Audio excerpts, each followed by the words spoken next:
Bonjour ma gang de Crypto Sniper Trading.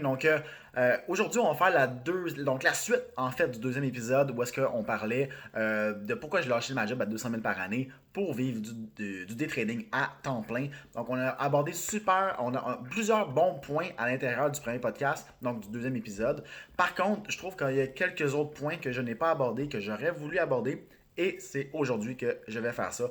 Donc, oui, c'est sûr qu'à l'intérieur du podcast, je parlais comme quoi que on avait beaucoup d'ancrage, comme quoi que je voulais avoir une liberté, je voulais avoir tous ces trucs-là. Mais à un moment donné, il vient un moment où est-ce que tu te dis, est-ce que je suis un prisonnier de l'argent? Est-ce que je suis un prisonnier du temps?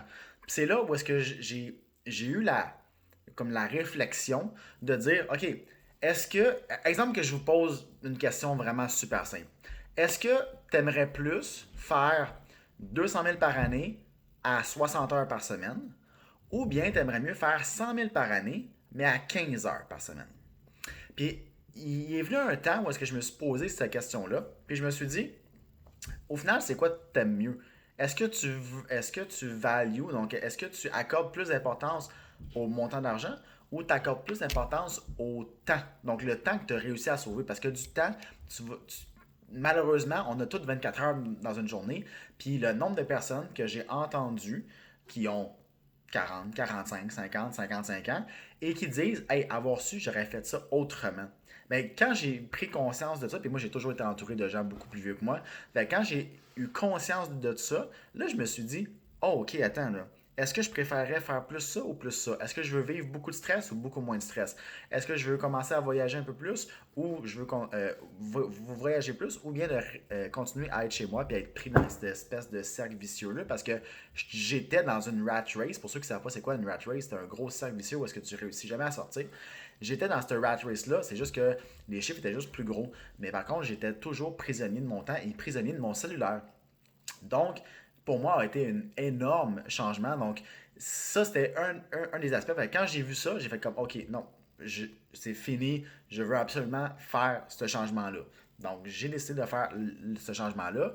Et ce que ça a fait, c'est que ça m'a libéré vraiment beaucoup de temps, même beaucoup de trop de temps, en fait. C'est que je me ramassais à faire entre 10 et 15 heures par semaine. Puis c'était surtout le matin. Donc le matin tôt, où est-ce que je me levais, exemple, à 6h30, 7h, je tradais jusqu'à 9h30, 10h, maximum. Même des fois, je finissais à 9h. Puis là, tu fais quoi le restant de ta journée? Moi, à tous les jours, j'étais. Bon, ben là, parfait. Là, avant ça, je tradais le matin. Je m'en allais au gym, vite, vite. Je m'en allais travailler. Je revenais le soir, il était rendu 10h. Mais là, tu trades le matin.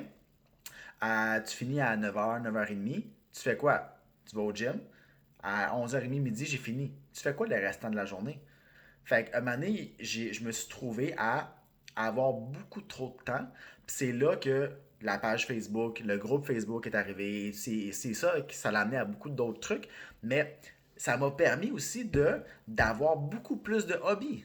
Donc, tous les hobbies que j'avais faits par le passé, tous les loisirs que j'avais laissés de côté parce que justement, j'avais juste plus le temps, mais là, j'ai recommencé à les faire. J'ai recommencé mes cours d'espagnol. J'ai recommencé à faire des cours de danse que je faisais avant, que j'ai arrêté parce que justement, je manquais de temps. J'ai recommencé à faire du volleyball. J'ai recommencé à faire plein de trucs que je ne faisais pas avant. J'ai recommencé à voyager beaucoup plus. Donc là, je suis rendu à 4 voyages en 4 mois.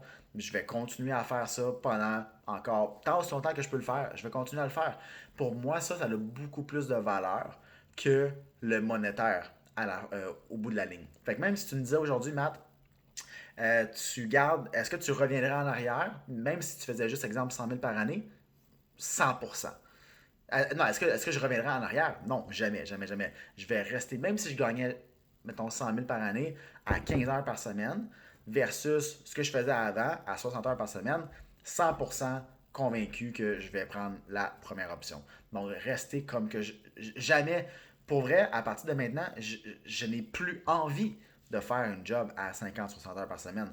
Et on parle de job. Présentement, j'ai plein de projets que je suis en train de faire. Mais la différence, c'est que c'est des projets qui me passionnent et que je fais et je ne compte pas mes heures comparativement à avant. Donc, Je compte pas mes heures, je suis en train de travailler sur mon livre sur le trading, je suis en train de travailler sur des algos, je suis en train de travailler sur un projet de tokenisation immobilière, je suis en train de travailler sur plein de trucs que pour moi, c'est des choses qui sont passionnantes que je ne compte pas mon temps. Donc ça, c'est vraiment hyper intéressant. Fait que toutes des petites affaires comme ça, une liberté. Donc, je peux, exemple, j'étais au Mexique au mois de septembre, puis je tradais à partir de là-bas. Pour moi, c'était une liberté incroyable. Même exemple, tu sais, des fois, tu n'as pas besoin de faire des grosses trades. Tu peux faire juste 1 heure et demie de trade, tu s'en vas faire d'autres choses, tu reviens, puis tes trades continuent à rouler. Fait que c'est un mode de vie hyper intéressant. Une liberté d'endroit, une liberté de temps, puis une liberté de choix. Au début, je tradais 5 jours par semaine. Aujourd'hui, je suis peut-être à 3 jours par semaine. Je vais faire mon 3 jours par semaine, je vais faire mon 5, 7, 8, 10% en une semaine. Des fois, je vais faire plus, des fois, je vais faire. Mais absolument, c'est rare que je fais en bas de 5, mais mettons 5, 7, 10% sur 3 jours. 2 heures par jour en moyenne. Fait que là, si tu calcules que j'étais en moyenne à 2 heures, 2 heures et demie par jour, sur 3 jours, ça me fait 7 jours. Ça me fait entre 7 et 8 heures, 9 heures maximum dans une semaine pour trader, pour faire mon revenu hebdomadaire. Oui, c'est sûr que là, j'ai de la formation qui rentre en ligne de compte, mais si j'exclus ce volet-là, j'ai en masse d'argent pour vivre. Donc, c'est toutes des petites affaires comme ça qui font que, oui, c'est tous des choix que j'ai faits qui m'ont permis d'arriver là, éventuellement, et que là, aujourd'hui, je suis ultra reconnaissant. Fait que, juste pour vous, juste, si vous avez un objectif que vous voulez faire, c'est sûr que ça va prendre, comme que je dis souvent, ça va prendre 12 à 18 mois avant d'arriver à quelque chose de vraiment rentable, d'arriver à une à être constamment profitable. Et là, je veux faire une référence sur le thème constamment profitable. Je l'entends souvent présentement. Puis là, je veux faire un point là-dessus là, parce que pour vrai, ça me fait suer en s'il vous plaît. Le terme constamment profitable là, est utilisé à outrance là, dans différentes vidéos par différents formateurs, par différents créateurs de contenu. Une personne qui est constamment profitable n'est pas une personne qui est capable de suivre un système. Une personne qui est constamment profitable est une personne qui fait de l'argent de façon constante. C'est ultra simple. Tu ne peux pas, tu ne peux pas dévier la définition de constamment profitable.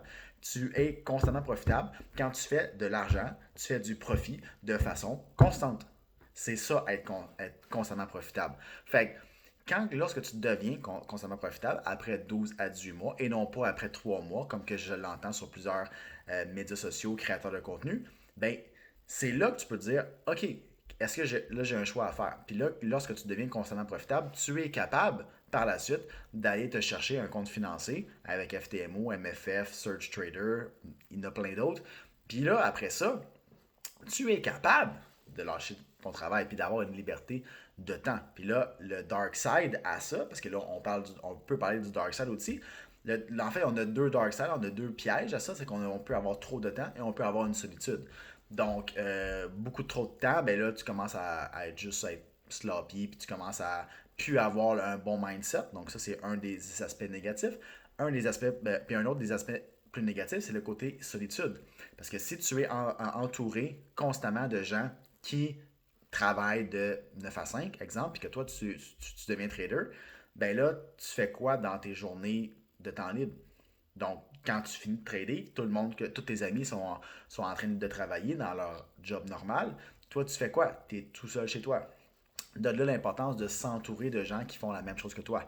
Donc, c'est pour ça qu'à l'intérieur du mentorat, on a une salle de trading, on a des gens qui, justement, peuvent se réunir ensemble, trader ensemble, avoir cette complicité-là, cet environnement d'entraide-là. Et par la suite, ben là, les gens ils peuvent faire autre chose du restant de leur journée. Mais le plus important, c'est que tu dois toujours rester allumé, tu dois toujours rester engagé et avoir de quoi à l'horaire. Malgré que tu ne trades plus, tu dois te trouver d'autres choses, d'autres hobbies, d'autres trucs. Comme là, présentement, euh, je m'en vais aider des gens. Donc, ça, c'est quelque chose que pour moi, ça me fait du bien. Puis en même temps, ça met de quoi à l'horaire. Fait que, pour combler cet aspect solitude-là, parce que ça peut être très drainant, surtout pour une personne comme moi qui avait beaucoup de relations sociales avant avec mon travail, puis que là, présentement, je suis quasiment 90 heures par semaine à la maison. Donc, je mange, je dors, je pisse à la maison. Ça devient quand même assez difficile point de vue émotionnel. Fait que c'est pour ça que le fait de voyager aide beaucoup et le fait justement de s'entourer, faire des hobbies, aller au gym, faire du volley, aller faire de la danse, aller au hockey, aller whatever else, ben, ça va vous aider beaucoup parce que ça, c'est un piège que vous allez tomber dedans lorsque vous allez commencer à trader, c'est sûr à 100%. Fait que c'était juste un petit aparté, un petit 2.1, donc partie 2 en fait du deuxième épisode en fait, excusez-moi. Des fois, je suis mélangé. Saison 1, épisode 2, bref. Fait que c'est épisode 2 où est-ce qu'on parlait justement de pourquoi j'ai décidé de faire du trading à temps plein. Meilleure décision que j'ai faite de ma vie et je ne regrette pas aucune. En fait, je ne regrette aucunement ma décision. Meilleure chose, le trading a changé ma vie pour moi et c'est pour ça que je veux trader, je veux aider le plus de monde possible à pas nécessairement idéalement changer leur vie avec le trading, mais si je peux juste leur amener l'étincelle pour qu'ils réussissent, ben pour moi ça va être un très très très très gros pas. Mon but n'est pas de vous rendre millionnaire, parce que comme j'ai dit dans le premier épisode et dans le deuxième épisode, le but n'est pas de vendre un rêve, ça va prendre beaucoup de travail, ça va prendre beaucoup beaucoup beaucoup d'efforts. Par contre, une fois que tu réussis à comprendre la mécanique, l'argent n'est plus un problème. C'est ça que j'ai compris avec le temps, c'est que là, quand tu calcules les comptes financiers, quand tu calcules, hey, moi, là, je rencontre des gens, là, ils ont des comptes à 1,5, 2 millions, puis ils ont commencé avec 50 000, 100 000, puis ils sont rendus là aujourd'hui, puis ils font entre 100, 150, 200, 300 000 par semaine. L'argent n'est pas un problème. Puis même souvent, ils vont prendre des trades qui sont beaucoup moins bonnes que ce que moi je vais prendre. La seule différence, c'est que eux autres, ils ont tellement d'argent, donc le 1% de leur compte, c'est rien comparé à 1% de mon compte à moi. Fait que c'est juste pour vous dire que l'argent n'est pas un problème. Focussez-vous sur le fucking processus. Puis après ça, une fois que vous allez focuser sur le processus, puisque vous allez comprendre que en se focusant là-dessus, les points d'entrée, les points de sortie, la gestion du risque, la gestion de vos émotions, comment vous gérez une trade. Quand vous allez comprendre tout ça, comment vous allez avoir votre plan de trading, votre journal de trading, votre stratégie, nanana, quand vous allez avoir tout ça, là, ben, une fois que vous allez avoir établi tout ça et que vous allez être constant, là, vous allez pouvoir dire, OK, l'argent, c'est vrai, l'argent n'est pas un problème. Donc, j'espère que vous avez aimé. C'était le 2.1, épisode 2. Donc, épisode 2, 2.1. Bref, on est vers l'envers. Fait que, prochain épisode, donc le troisième épisode, devrait sortir dans les 2 prochaines semaines. On va prendre un break pour Noël. Troisième épisode va arriver première semaine du mois de janvier. Fait que j'espère que vous avez aimé. J'espère, le but est de vous motiver. Donc j'espère que vous avez trouvé ça motivant et que vous avez aimé en fait le mindset en arrière de tout ça. Parce que le but est d'amener une touche mindset aussi au podcast. Donc sur ça, je vous souhaite une excellente fin de journée. Bonne écoute. Puis si vous n'êtes pas encore abonné, abonnez-vous. Puis j'aime ça avoir des petits commentaires une fois de temps en temps pour que je puisse faire ça, parce que le plus que vous commentez, le plus que je vais être capable de faire d'autres vidéos qui vont répondre aux commentaires, puis le plus que je vais pouvoir vous aider, vous, et aider d'autres personnes. Donc, si vous avez aimé ça, un like, un commentaire, abonnez-vous pour avoir toutes les nouveaux vidéos qui rentrent au fil du temps. Il va y avoir d'autres choses qui vont s'en venir aussi. Donc, je vais probablement faire des trading sessions live sur YouTube. Donc, pour être notifié, il faut que vous soyez abonné. Fait que, bonne journée!